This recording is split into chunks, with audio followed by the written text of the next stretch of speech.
నమస్తే, నేను జీవి సత్యనారాయణ. ఈరోజు అక్టోబర్ 3, 2024 గురువారం. ఈరోజు మార్కెట్ బాగా ఫాలో అవడం జరిగింది. ఎందుకు జరిగింది అనే దాని మీద ఇప్పుడు మీకు రీజన్ అనమాట. జనరల్గా మార్కెట్స్ ఆల్ టైమ్ హైకి వెళ్ళడం జరిగింది. ఇప్పుడు బిఎస్సి సెన్సెక్స్ ఏదైతే ఉందో డైరెక్ట్గా అంటే సుమారుగా 82,870కి వచ్చింది లో. అంటే 83,000కి వచ్చింది లో. ఇప్పుడు లోనే ట్రేడ్ అవుతుంది. అంటే సుమారు 1,200 పాయింట్లు పైన పట్టడం జరిగింది. 83,000 ఇప్పుడు 83,041 ఉంది ఇప్పుడు మనం వీడియో రికార్డింగ్ చేసే టైంకి. అంటే సుమారు 1,250 పాయింట్లు 40 పాయింట్లు మార్కెట్ ఫాలో అవడం జరిగింది.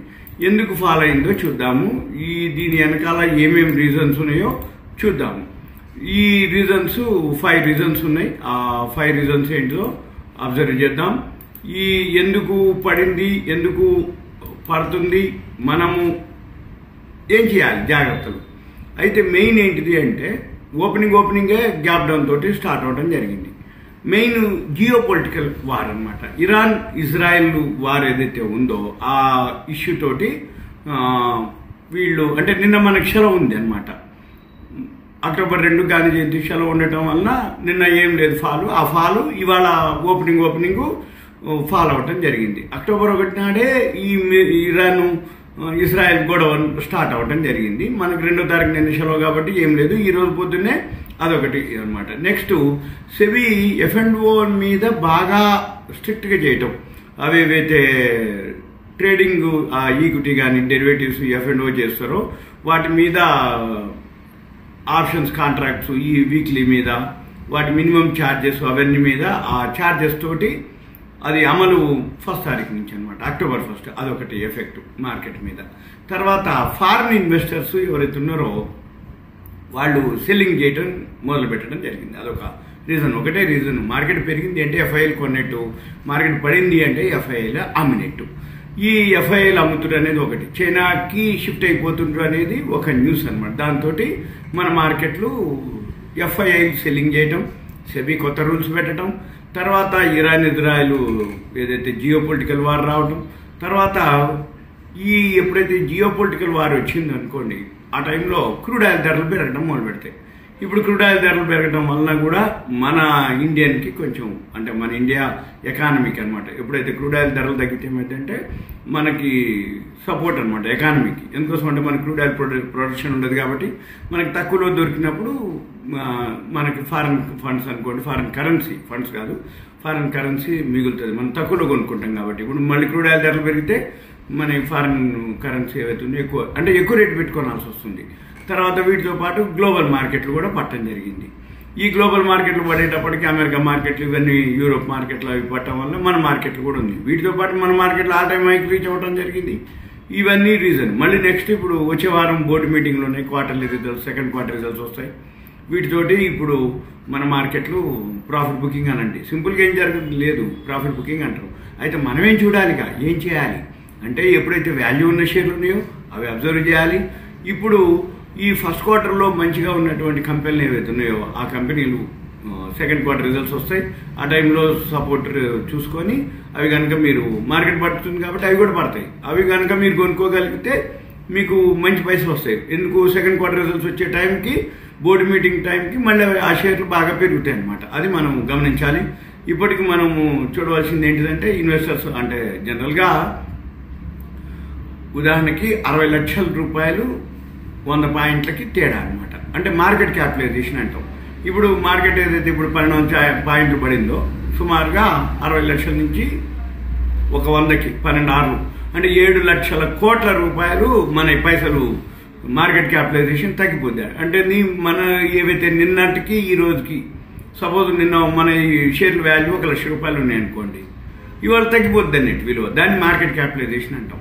ఈ మార్కెట్ క్యాపిటలైజేషన్ అంటే ఏం లేదు, సింపుల్గా మార్కెట్లో ఉన్న షేర్లు ఎన్ని, టోటల్ రేట్లు ఎంత, ఆ రేటు ఇంటూ షేర్లు పెరిగినాయా మార్కెట్ క్యాపిటలైజేషన్ పెరుగుతుంది, షేర్లు రేట్లు తగ్గినాయా మార్కెట్ క్యాపిటలైజేషన్ తగ్గుద్ది.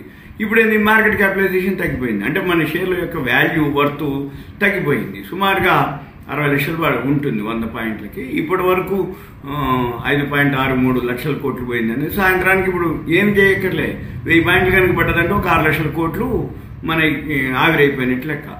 ఆ ప్రకారం మీరు క్యాల్కులేట్ చేసుకోవాలి.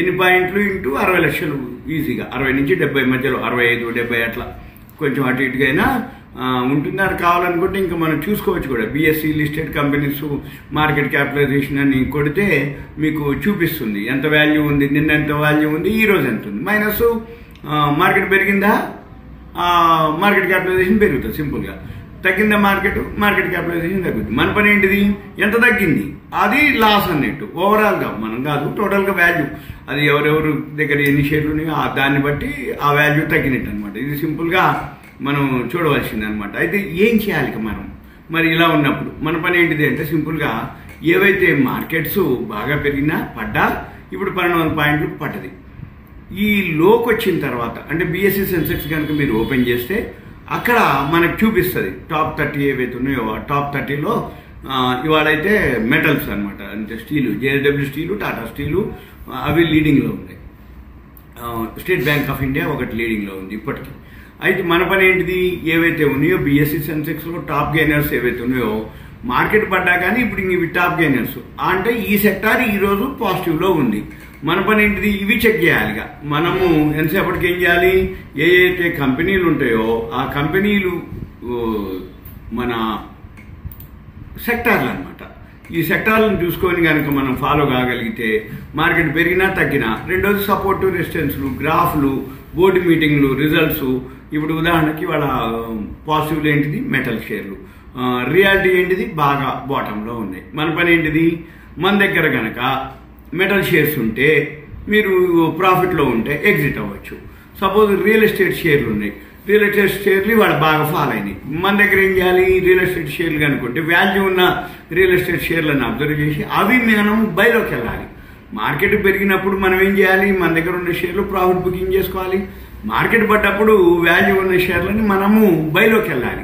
అది ఎట్లా బైలోకి వెళ్ళాలి అంటే సపోర్ట్ రెసిస్టెన్స్ గ్రాఫ్ చూసుకోవాలి, వాల్యూస్ చూసుకోవాలి, కంపెనీ యొక్క ఫండమెంటల్స్ చూసుకోవాలి, దాంతోపాటు టెక్నికల్ చూడాలి, మళ్ళీ న్యూస్ చూడాలి. ఇప్పుడు సపోజ్ ఏదో ఒక రీజన్ తోటి మార్కెట్ పెరగడానికి పెరుగుతుంది, పట్టణాన్ని పడుతుంది. ఇప్పుడు మళ్ళీ అంటే నేను ఎందుకు చెప్తున్నానంటే ఇదంతా నా అభిప్రాయం, నా సూచన, మా ఎక్స్పీరియన్స్ మీద మీకు చెప్పడం జరుగుతుంది. ఎలా అంటే ఉదాహరణకి ఇప్పుడు జియో పొలిటికల్ వార్ అంటారు, ఇరాన్ ఇజ్రాయెల్. 1-2 రోజులు మార్కెట్ పడ్డాక మళ్ళీ ఇది షార్ట్ కవరింగ్ అంటారు. షార్ట్ కవరింగ్ అన్నప్పుడు ఏం చెప్తారు, మనకి ఇజ్రాయెల్కి పెద్ద సంబంధం లేదు, జియో పొలిటికల్ వార్ మనకేం లేదని చెప్పేసి మళ్ళీ మన మార్కెట్లు పెంచడం జరుగుతుంది. సెకండ్ క్వార్టర్ రిజల్ట్స్ వస్తాయి అనుకోండి, రిజల్ట్స్ కనుక బాగున్నాయంటే మళ్ళీ ఏ కంపెనీలు బోర్డు మీటింగ్లో వాటితో పాటు మళ్ళీ ఆ షేర్లు పెరగడం మొదలు పెడతాయి. మళ్ళీ ఇంకోటి ఏం జరుగుతుంది, ఇప్పుడు మొన్న జమ్మూ కాశ్మీర్ ఎలక్షన్స్ జరిగినాయి, మళ్ళీ వేరే స్టేట్లో ఎలక్షన్స్ ఉంటాయి. ఎలక్షన్స్ కనుక మళ్ళీ పాజిటివ్ వచ్చి గవర్నమెంట్ మళ్ళీ అంటే బీజేపీకి ఫేవర్గా వచ్చేసినాయి అనుకోండి రిజల్ట్స్, ఎగ్జిట్ పోల్ కానీ అవన్నీ, మళ్ళీ మార్కెట్ పాజిటివ్లోకి వెళ్ళిపోవడం జరుగుతుంది. అంటే మన పని ఏంటిది, ఎప్పటికప్పుడు current affairs, geo political war కానీ, సెంట్రల్లో ఏవైతే న్యూస్ కానీ, ఎలక్షన్స్ న్యూస్ కానీ, కంపెనీకి ఇప్పుడు ఏవైతే అడ్వాన్స్ ట్యాక్స్లు కట్టినాయా, కంపెనీ యొక్క ప్రాఫిట్ అండ్ లాస్ బ్యాలెన్స్ షీట్లు, ఏ కంపెనీ ఎంత రిజల్ట్స్ వస్తాయి అనేది మనం చూసుకోవాలి. ఇవన్నీ కూడా మీకు ఒక awareness, education, information, knowledge purpose మాత్రమే. మీకు ఏదైనా అనిపిస్తే మీ పేరు, ఏరియా, వాట్సాప్ మెసేజ్ పెట్టండి. కంటెంట్ రూపంలో ఏదైనా మీరు అడగదలుచుకుంటే నాకు మెసేజ్ పెడితే నేను మీకు చేస్తాం. మీకు ఇంకా ఏమన్నా ఉంటే ఎక్స్ప్లెయిన్ చేయడానికి వీలవుతుంది అనమాట.